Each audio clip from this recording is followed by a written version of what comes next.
Want a communication and well-being workshop that actually sticks? Whether you're building trust or leveling up team accountability, we've got you. Book your custom team training via the link in the show notes.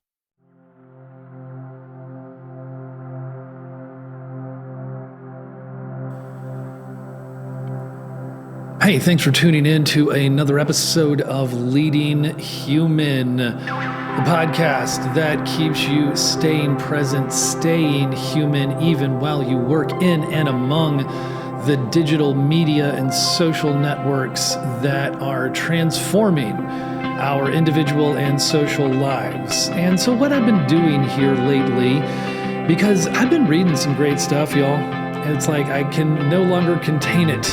It must be shared, and my book club is not enough. Today, I'm taking what I find to be really challenging texts and trying to give you the high level so that you can get the concepts, you can get these rich ideas that you can't find anywhere else, and they can maybe prompt you to thinking. Of course, you can go to the book if you want, but these are just discussion points. These are just the power and potency of what people have been saying or are trying to say. This is what someone is saying now. You know, we've done a couple of episodes on Gurdjieff and what he was saying a little over 100 years ago.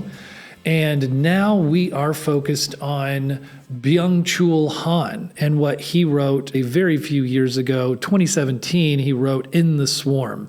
I discovered the popular Byung-Chul Han by reading The Burnout Society a couple of years ago. I bought it about 4 years ago, and I tried the first couple of pages, and I found it unreadable for me at the time. I just kind of put it down. I was like, I don't know what this little book, The Burnout Society, really is saying, but I've got other things I got to read. But then I kind of circled back around to it and sampled it again right at the beginning of us forming a book club up where I live on Signal Mountain. I was like, I think this is going to be my book choice. It's only 70 pages. They are challenging pages, but wow, will this give us stuff to talk about? And that book was, even though not all of us loved it because of the difficulty of how it was to read, that book began a good series of conversations with it. Really, I feel like in some ways founded our book club, because we were like, these themes that are laid out in the Burnout Society are very relevant to us, and there's a lot of meat on that bone. I ended up buying several Byung-Chul Han's books, not all of which I've gotten to, but they're little, almost like essays, but they're these little books, and every one of them are powerful, and he's gotten popular. He's a philosopher. He's from South Korea, but now lives in Germany, and he's a fascinating person in and of himself. His books have taken off. They've hit a nerve. So lots of people are responding to them, and that's what we're going to look at. I'm going to summarize the high level of what In the Swarm is about and how it speaks to you and me today. And then we're going to consider what some of the cultural critics of the book might push back on in response to what he is saying. Basically, In the Swarm examines how digital media and social networks have transformed social life. Han argues that the digital age engenders a new social configuration, a swarm, in place of traditional publics or crowds. And this swarm is characterized by relentless transparency and positivity. Everything is immediately visible, constantly disclosed, and relentlessly cheerful or outraged. This collapse of distance and negativity radically alters public discourse and individual subjectivity. One commentator has noted, Han studies digital communication and social media as a totalizing milieu that has taken over our lives. And so Han approaches this critique from this, you could say, a media theoretical perspective, very similar to Marshall McLuhan, who I bet you have heard of. He treats the digital medium itself as shaping this underlying psychic and social order rather than just being the tool we think it is. So overall, what is Han doing? He's portraying the online world as a panoptic infosphere. It just dissolves private boundaries. It erodes contemplative thought, which we're all about. We're trying to say, hey. And instead, it turns citizens into self-optimizing data points. Does that sound familiar? We're always optimizing and assimilating our data. This idea of the digital swarm connects to that idea of the herd instinct that we heard Gurdjieff articulating to Americans in 1930. The swarm of bees that he calls us in this digital swarm. We move around collectively without a shared soul or purpose. We are basically individuals in the swarm that remain radically isolated and egoistic. We don't surrender our identity to a collective. In fact, we retain this private identity even when forming part of the swarm. Online, we might express ourselves anonymously, but we still have a profile that we are ceaselessly optimizing and exhibiting, vying for attention. In this way, it's a swarm and not a herd, right? There is no genuine we feeling. Because as he writes, it takes a soul, a common spirit, to fuse people into a crowd. The digital swarm lacks the soul or spirit of the masses. A central theme is there is a collapse of distance between the public and private spheres. Civil society once depended on a respectful distance that kept intimate matters out of public view. Now that distance has been abolished. There's a lot of hysteria. Everything's frantic. And there is a lot of egoization. And that's what we get. There's all kinds of powerful thoughts as we go through it. You can already sense the idea of the individual versus the community. If we feel like we're not getting attention online, we're a nobody. It hurts our self-esteem when we don't have a lot of followers and everybody continues to get more aggressive. It's not necessarily the narcissism that it seems like it is. It's sort of like you're told that that's what you have to do. A lot of people have no other means to build their business than to promote themselves as a brand, which we've been told for 2 decades is what you are. You're a brand, or you should think of yourself as a brand. There are a lot of dimensions to this. That concept is the difference between temporality and presence. The idea of everything having to be immediate with minimal delay and no mediators makes it very hard to slow down. The second idea I love is the language and culture stuff that he hits on. The digital imperative to always be present and commenting on someone else's thing destroys thoughtful conversation, is what he's claiming. And the imperative of transparency produces a strong compulsion to conform, which eliminates actually the calm, reflective space needed for deep thinking. So, and then there's a third powerful point that he makes of this idea of representation. He notes that social media timelines break life into these disconnected chunks. Unlike a biography, a Facebook feed provides no context. It simply accumulates events as discrete data. In this way, history is supplanted by mere accounting. Han says history means recounting, but the digital age replaces recounting with counting. Votes, clicks, views, and likes. Digital culture is based on the counting finger, the vote, the swipe, the tap, the like. And so our lives have in this way become dehistoritized by that arithmetic. We no longer tell coherent stories. We tabulate outputs. Relationships are redefined as metrics. Friend counts, follower counts. Are you a friend or a follower?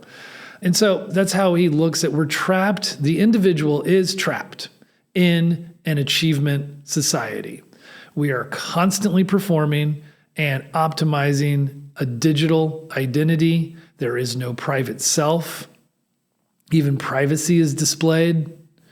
The demand for transparency and immediacy has hollowed out public communication, replaced by instant spectacle. Does this sound familiar? Like we're living in it, right? To have someone articulate it is helpful. Now, like I said, I'm not going to go chapter by chapter. There's some fascinating thoughts that he continues to develop. But across all of them, you can say that it's a diagnosis of digital modernity as being profoundly anti-relational. His central insight is that social media engenders an extreme individualism under the veneer of connectivity. And public discourse suffers because of this outrage society, and there's no nuance or distance. I think we're familiar with some of these ideas through political cycles. Individual subjectivity also changes. He develops his ideas from the burnout society. In the swarm, each person is a restless performer and sufferer. And it's like a positive violence of constant optimization that causes psychological fragmentation. So we get depression, anxiety, burnout, not just occasional illnesses, but systemic side effects of overwork. Han basically sees digital media as wholly debilitating to genuine social bonds. Authority is recast as an obstacle rather than a safeguard. This has echoes in critiques of populism. Han implies that the digital era feeds a permanent referendum model where leaders must pander to instant feedback, and there's no filters. There's a lineage of thinkers that align themselves in this idea of media theory. It's very similar, like I said, with McLuhan. You can see he's fascinated by the medium, the effects of this medium that we're using. He also draws on the notion that the self is a node of intersecting virtualities. That's similar to Flusser's view of humans as projection of images in a technical milieu. That idea came from some pioneering thinking in the 60s where they were like, when you are represented, there is a representation of you on a video screen or an audio is really you. It's a representation of you. There are some fascinating thoughts. You could go down those rabbit holes. Let's talk about some critiques of his. He's attracted lots of praise and critique because many find his portrayal of digital culture is perceptive in seeing the dark side of our data-driven society.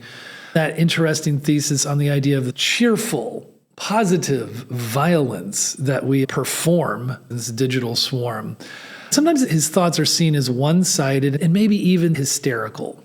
One critic says, his name is Scott McLemmy.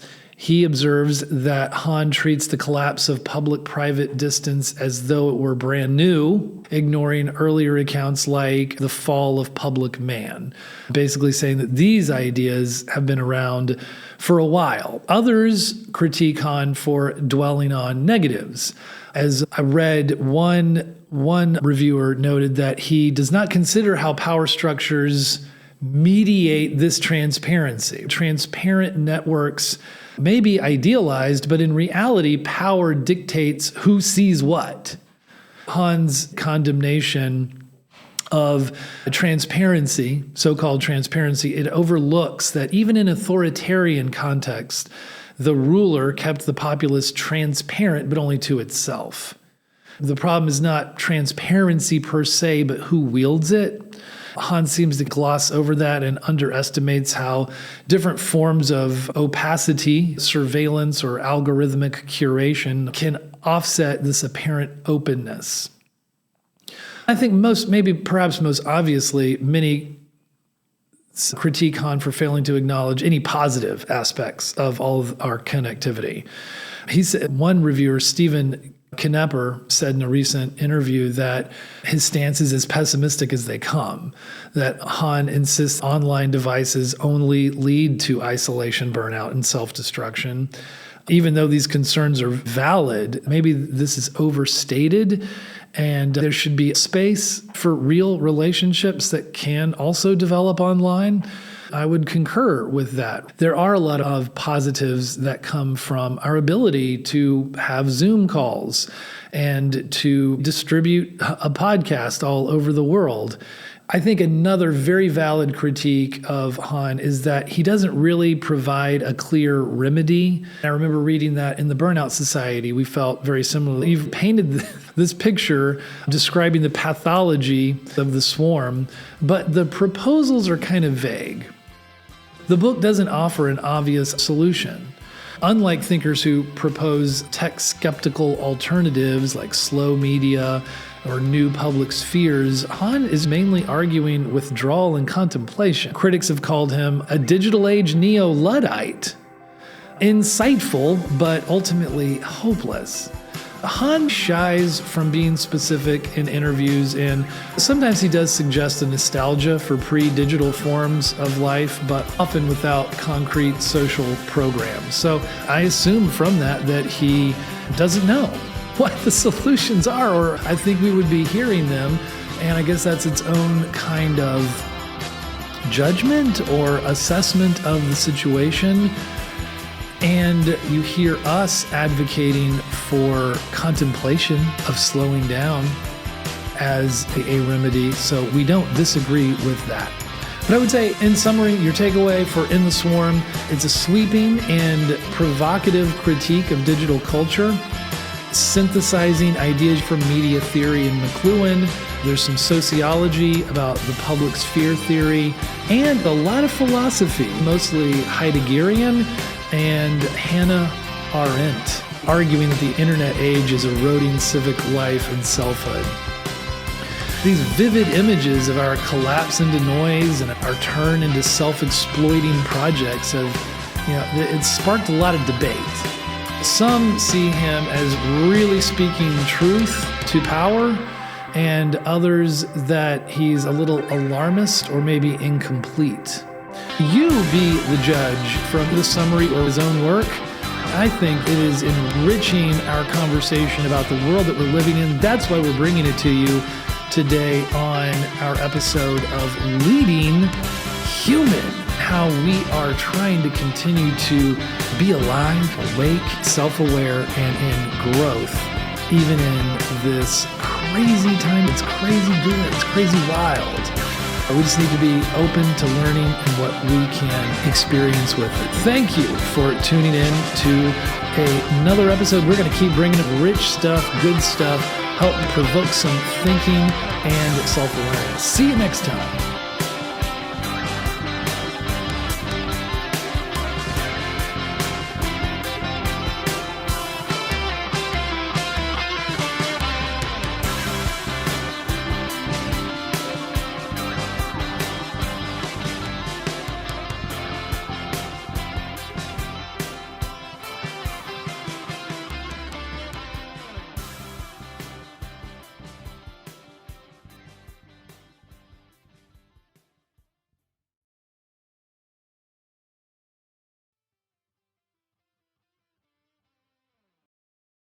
At Big Self School, we know sometimes you just need a conversation that cuts through the noise. That's why we offer a totally free, no strings attached, laser-focused coaching session. No forced packages, no complicated intake. Just show up with what you're carrying right now and we'll coach through it. Want to work on your Enneagram number? We can. But more than anything, we meet you where you are. Curious? Click the link in the show notes and book your session with Chad right now.